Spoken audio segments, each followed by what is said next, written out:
बोलो श्री कृष्ण कन्हैया लाल की, सतगुरु महाराज की, श्री प्राणनाथ प्यारे की। आनंद कंदम प्रभुदेव चंद्रम ब्रजेश रूपेण पुरापि जातम् प्रवेश्य प्राप्तं प्रिय प्राणनाथं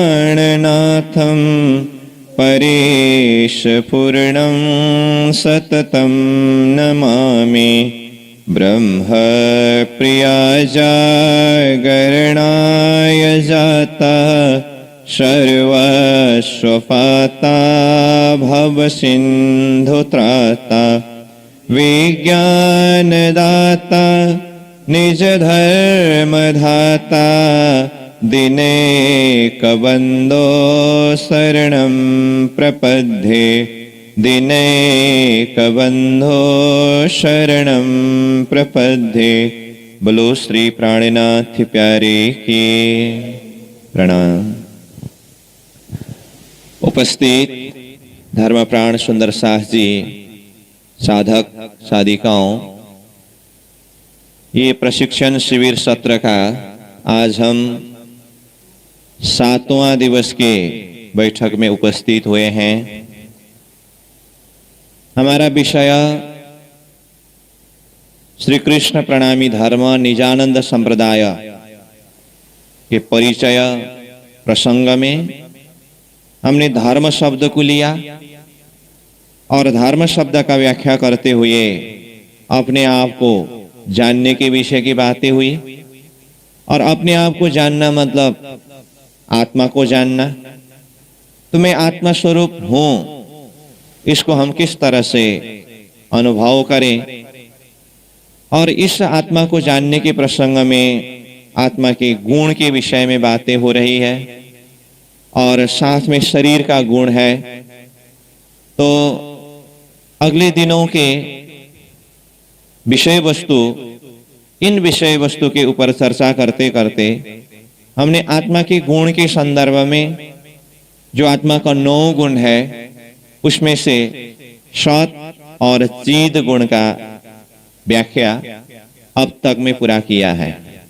और साथ में शरीर का गुण असत जड़, और इसी को निरंतर आगे बढ़ाते हुए आज का हमारा विषय वस्तु है आत्मा के गुण में तीसरा गुण आनंद गुण। तो ये निरंतर विषय वस्तु आगे बढ़ता आ रहा है श्रृंखलाबद्ध रूप में। तो इससे पहले क्लास के प्रसंगों को निरंतरता देते हुए अथवा आगे बढ़ाते हुए कल हमने जो चिद गुण के ऊपर चर्चा किया और परसों का प्रसंग में आत्मा के 7 गुण जो पहला गुण था उस विषय में चर्चा कर रहे थे। तो आज आत्मा का जो तीसरा गुण है वो है आनंद। और साथ में शरीर का जो गुण है, आनंद का उल्टा शरीर का गुण में क्या है? दुख है।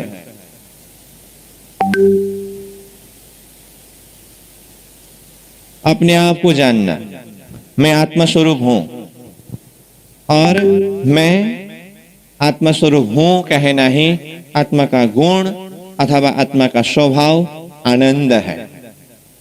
और शरीर का गुण अथवा शरीर का स्वभाव वो दुख है।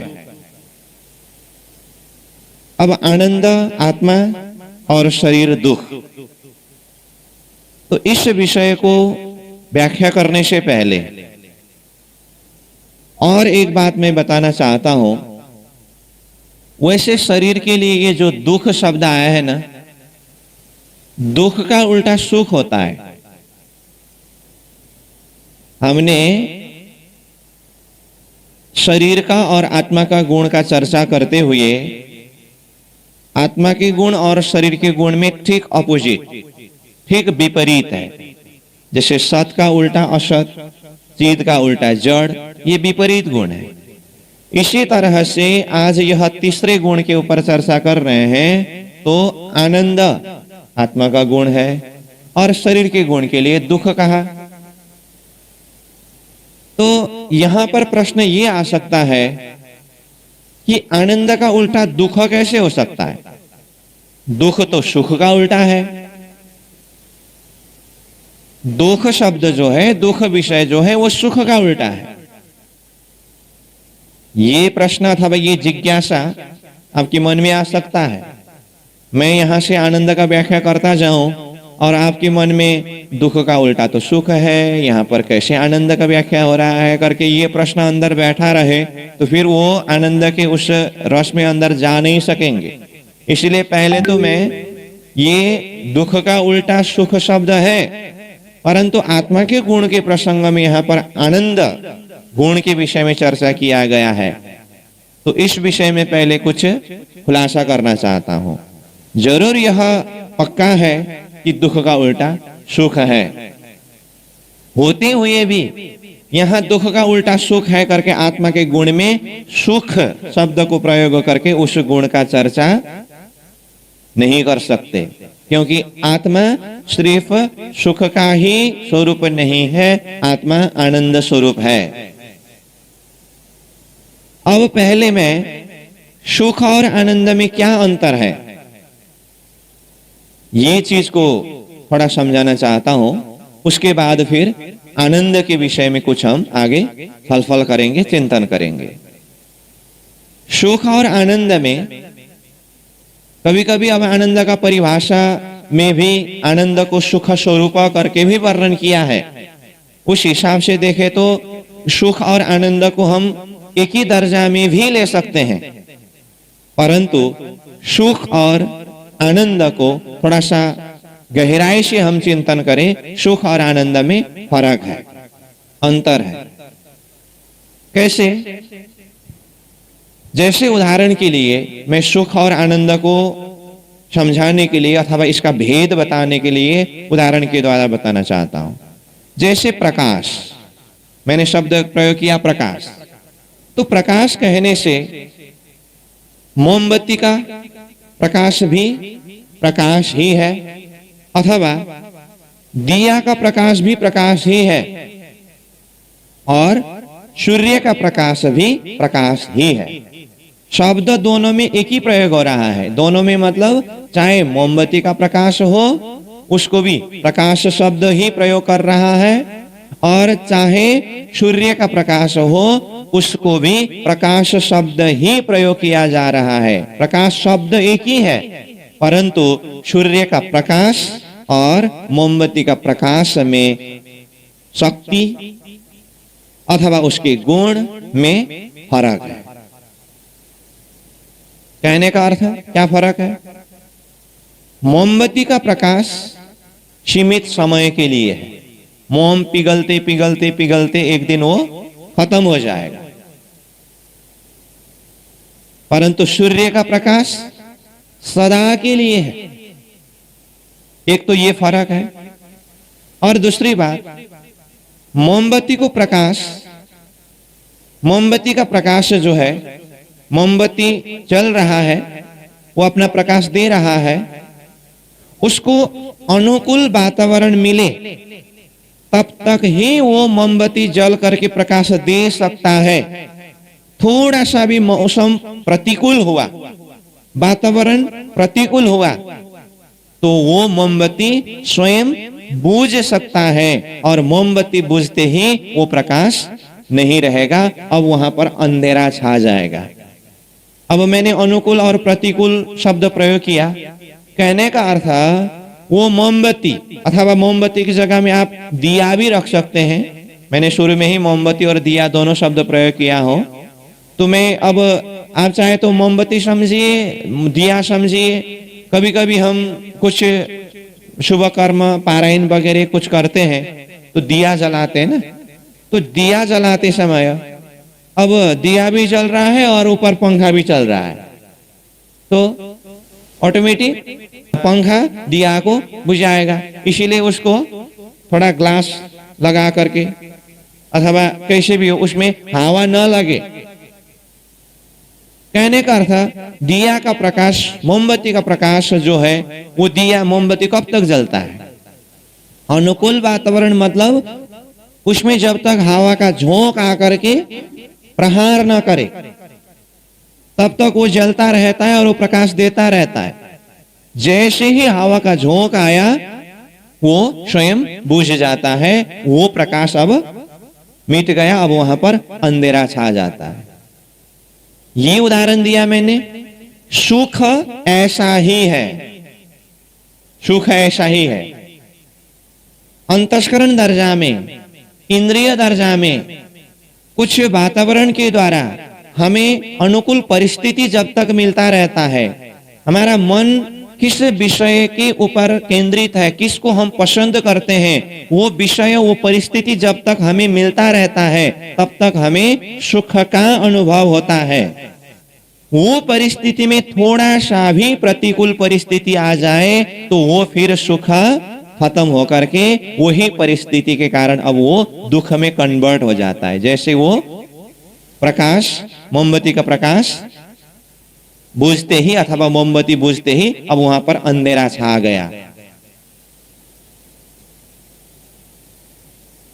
तो इसीलिए ये सुख चीज जो है ये मोमबत्ती के प्रकाश के समान है अथवा दिया का प्रकाश के समान है। प्रकाश तो प्रकाश ही है परंतु वो उसी दर्जा का। अब मैंने दूसरा शब्द प्रयोग किया हूं, सूर्य का प्रकाश।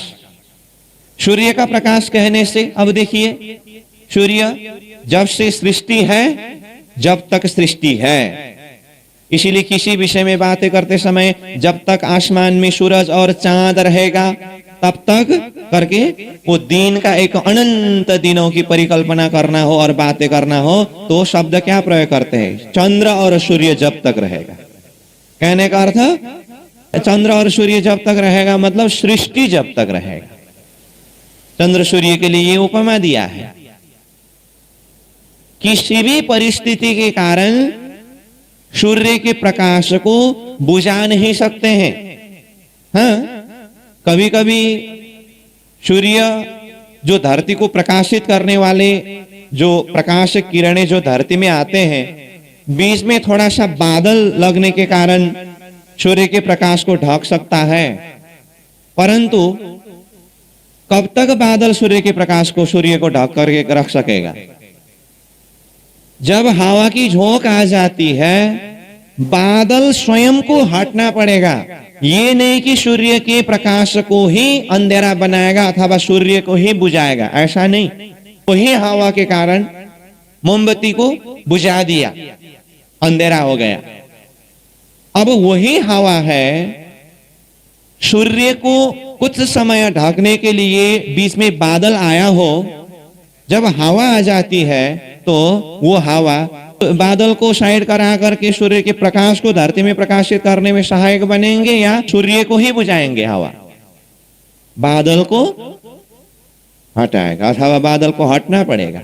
इसका मतलब सूर्य के प्रकाश को कोई भी मिटा नहीं सकते, वो अपनी प्रकाश से सदा सर्वदा प्रकाशित है। ये उदाहरण के द्वारा अब हमें समझना है आनंद चीज जो है वो सूर्य के प्रकाश की तरह है। तो इसीलिए ये आनंद जो है ये आत्मा का गुण है। आत्मा के गुण के संदर्भ में हमने पहला नंबर गुण का ही चर्चा करके आए हैं। आत्मा सत्य स्वरूप है, वो कभी भी परिवर्तन नहीं होता है, तीनों काल में यथावत यथा स्थिति में रहते हैं। उसके साथ में भी हम तुलना करके देखें, इसीलिए सत के साथ में ये आनंद आत्मा का गुण है। इसीलिए आत्मा के साथ में आनंद था, है और रहेगा, वो कभी भी परिवर्तन नहीं हो सकेगा। जिस तरह से सूर्य के प्रकाश कभी भी अंधेरा नहीं हो सकेगा। आनंद आनंद है, वो सदा के लिए है, सर्वदा के लिए है। तो इस तरह से सुख और आनंद, मैं इसीलिए ये बात को यहां पर जोड़ रहा हूं क्योंकि दुख शब्द आते ही दुख का उल्टा सुख जैसा लगेगा, है दुख का उल्टा सुख। परंतु आत्मा के गुण के संदर्भ में बातें करते समय आनंद शब्द ही कॉन्क्रीट शब्द है, उसको सुख शब्द के द्वारा व्याख्या करने से आत्मा की असली जो स्वभाव है, गुण है, उस हिसाब से उस गहराई से समझना मुश्किल पड़ेगा। उसके लिए हमने कहा सुख जो है मोमबत्ती की प्रकाश की तरह है। इसीलिए जीवन में अनुकूल प्रतिकूल वातावरण के हिसाब से जीवन की यात्रा कभी खुशी कभी गम, यानी कि सुख और दुख ये चलता ही रहता है। परंतु आनंद चीज जो है सूर्य के प्रकाश की तरह सदा के लिए है, सर्वदा के लिए है, सब के लिए है, समान रूप से है, उसमें कोई हलचल नहीं है, कोई परिवर्तन नहीं है। पहला नंबर गुण सत की तरह वो तीनों काल में यथावत रहते हैं। जिस तरह से सद्गुण है वही आनंद वही स्वभाव में सदा सर्वदा कायम रहते हैं। तो इस तरह से हमें सुख और आनंद में थोड़ा सा अंतर समझना पड़ेगा। और दूसरी बात, बाह्य वस्तु पदार्थ के द्वारा इंद्रिय को जो प्राप्त होता है उसे सुख कहते हैं। अज्ञानता बस उसको हम आनंद शब्द प्रयोग करते हैं, वो अलग बात है। परंतु बाह्य वस्तु के द्वारा, बाह्य परिस्थितियों के द्वारा जो हमें प्राप्त होता है वो सुख है। और अंतर आत्मा की प्रकाश के द्वारा जो हमें जो अनुभव होता है, अपने भीतर से ही जो हमें प्राप्त होता है वो आनंद है। समझ में आ रही है ना बात? आनंद जो भीतर से ही अपने अंदर जो है वहां से जो मिलता है, इसीलिए वो आनंद है। अब लास्ट पॉइंट इस प्रसंग में, आत्मा का गुण इस अर्थ में आनंद ही है, आनंद ही है। अब शरीर के गुण के संदर्भ में भी बात करना है, तो शरीर का गुण दुख है। इसीलिए यहां पर अब उल्टा गुण करके बताते समय ये आत्मा का गुण आनंद और शरीर का गुण दुख शब्द इस अर्थ में प्रयोग किया है। वैसे वास्तविकता को देखें, आनंद का कोई उल्टा गुण ही अथवा शब्द ही नहीं, आनंद का कोई उल्टा शब्द ही नहीं। परंतु अब आनंद को कई जगह में सुख स्वरूप करके भी उस हिसाब से भी शब्द में वर्णन किया करते हैं, और असली में शरीर का गुण अपने आप में दुख है। इसीलिए आत्मा के जो आनंद गुण के साथ में शरीर का दुख गुण इस तरह से वर्णन किया है। तो अब आइए, ये हुआ मैंने यहाँ दुख शब्द का अपोजिट सुख है, तो फिर यहाँ आत्मा के गुण में आनंद गुण आया है, और आनंद का वास्तव में उल्टा गुण होता ही नहीं, फिर दुख शरीर का गुण बताया है। तो इसी में कंफ्यूजन हो सकता है करके सुख क्या है, आनंद क्या है, दुख क्या है, यहाँ आत्मा का गुण आनंद किस अर्थ में, शरीर का गुण दुख किस अर्थ में, शब्द के विषय में मैंने थोड़ा सा परिचय देने का कोशिश किया।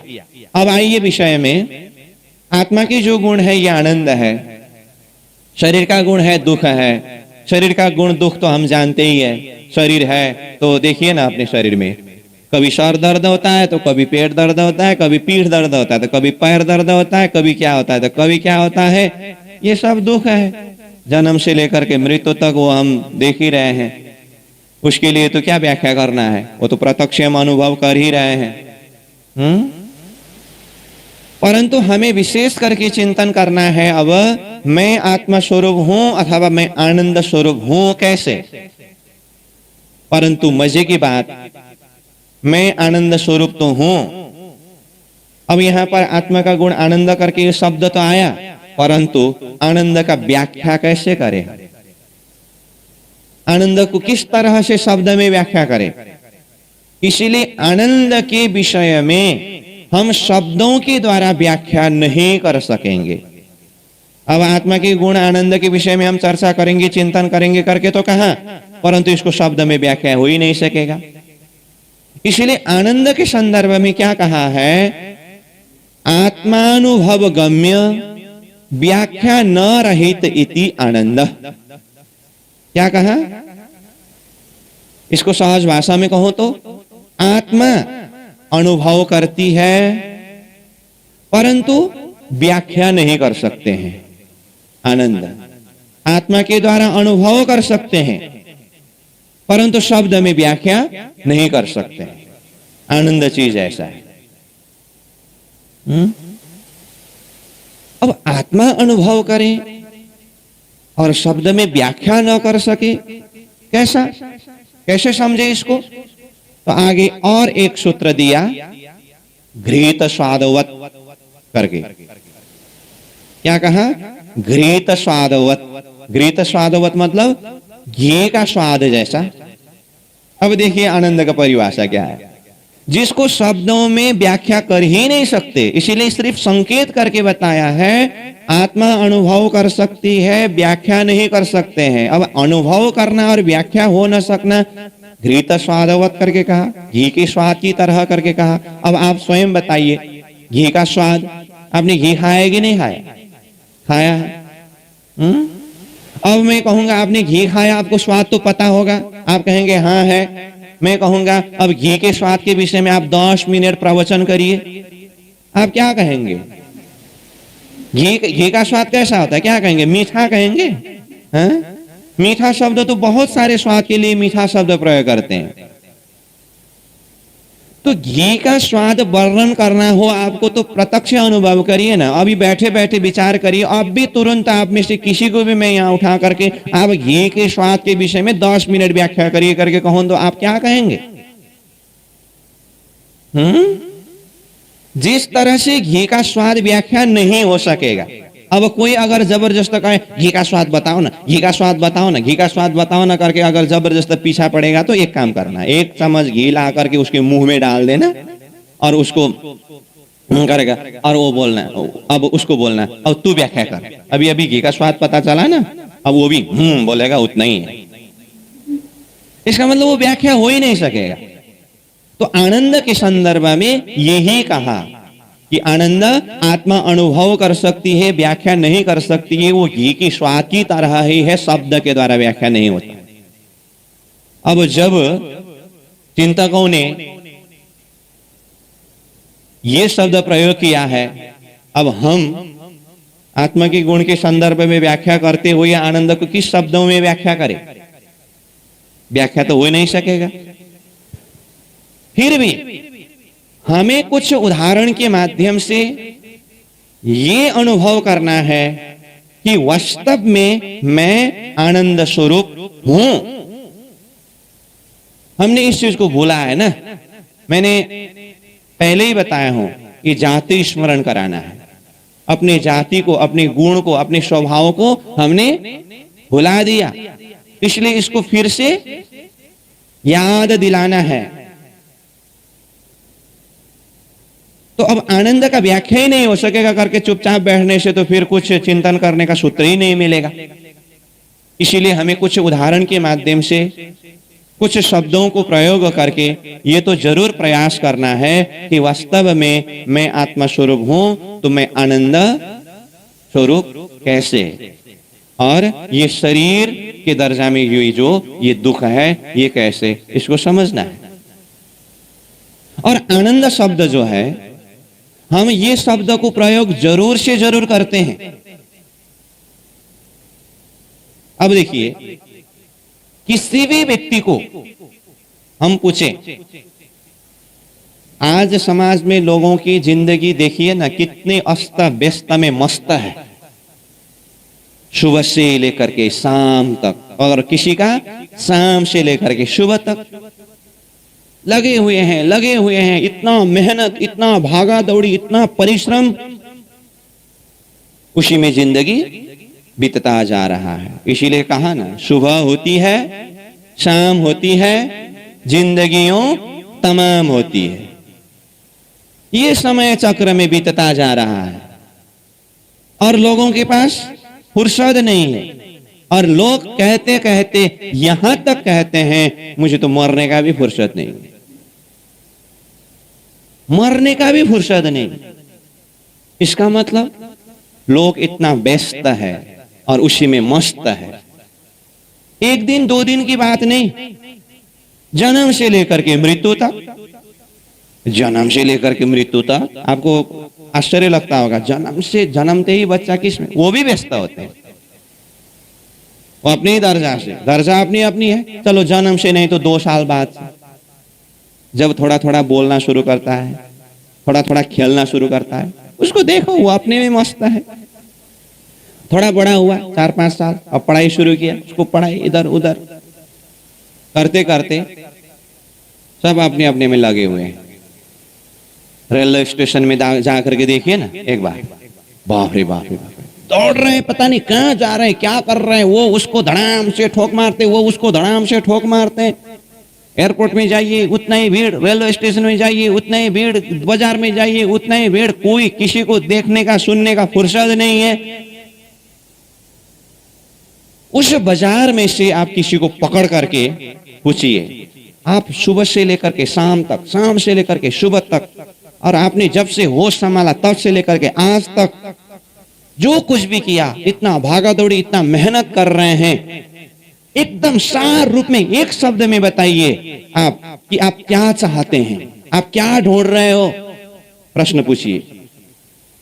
अगर मैं आपको पूछूं, आप ये जो कुछ भी मेहनत कर रहे हैं पूरा जीवन भर, अभी तक का उम्र जितना हुआ तब तक का जीवन भर, क्या चाहते हैं आप, क्या ढूंढ रहे हो आप, तो सबके मुख से शब्द एक ही निकलेगा, आनंद। हाँ, मैं ये गारंटी नहीं देता हूं कि सब आनंद शब्द ही प्रयोग करें। शब्द प्रयोग कर सकते हैं उस जगह में, मैं शांति चाहता हूं, मैं शांति को ढूंढ रहा हूं, अथवा मैं आनंद को ढूंढ रहा हूं, अथवा कोई ये भी कह सकते हैं मैं सुख को ढूंढ रहा हूं। ये सब कुछ करके मैं अंत में सुख के साथ रहना चाहता हूं, शांति के साथ रहना चाहता हूं, आनंद के साथ रहना चाहता हूं। सुख हो, शांति हो, आनंद हो, कोई भी शब्द प्रयोग किया हो, क्योंकि उसको शब्द का नॉलेज जितना है उसी हिसाब से वो शब्द प्रयोग करेंगे। लेकिन सार रूप में देखें तो इसका आशय है सब कोई चाहते हैं एक ही चीज, क्या? आनंद।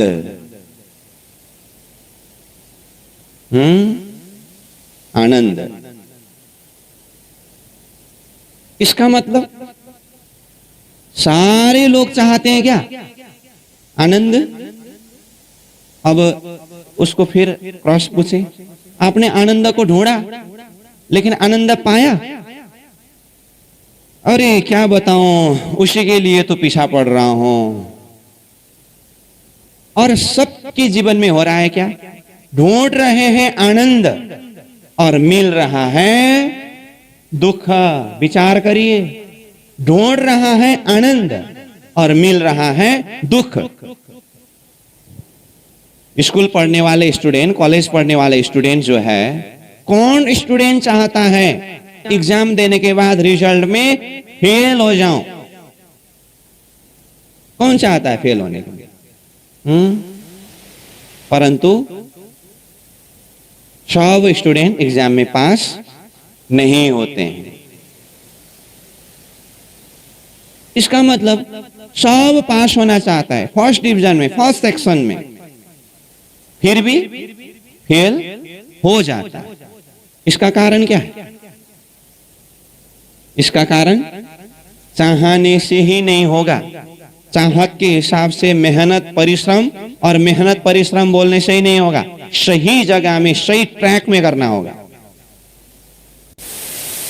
संसार में सब कोई चाहते हैं आनंद, सब कोई चाहते हैं शांति,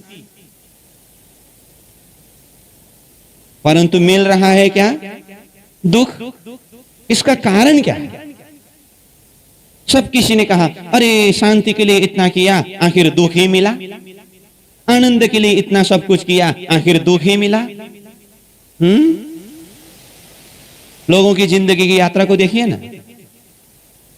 जन्म लिया, थोड़ा कुछ खेला, पढ़ा, बड़ा, और उसके बाद पढ़ाई शुरू किया, पढ़ाई करते करते अब थोड़ा वो किया, अब पढ़ाई करने में भी आगे पैसा कमाने का ही टारगेट होता है। क्या करने से बाद में पैसा कमाने के लिए सहज पड़ेगा, उसी हिसाब से लक्ष्य किया, और सही हिसाब से पढ़ाई वो नहीं कर सका तो चलो विदेश जाएंगे, अथवा ये करेंगे वो करेंगे, थोड़ा कुछ किया, थोड़ा कुछ कमाई धमाई किया, और शादी किया, छोटा मोटा बड़ा जैसा भी हो अपने ताकत के हिसाब से घर बनाया, और शादी किया तो पंटंग पुंटुंग भुंटुंग हुआ, और उसके बाद फिर अब उसको खिलाओ पिलाओ पढ़ाओ बढ़ाओ सब कुछ किया और चाहते हैं क्या? माता पिता का एक ही ध्येय क्या होता है? हमने जीवन में जितना भी दुख करना पड़े और जो दुख उठाना पड़ा हो, हम जितना भी हो दुख उठाने के लिए तैयार, लेकिन हमारे बच्चे सुखी हो, हमारे बच्चों को किसी प्रकार का दुख उठाना न पड़े।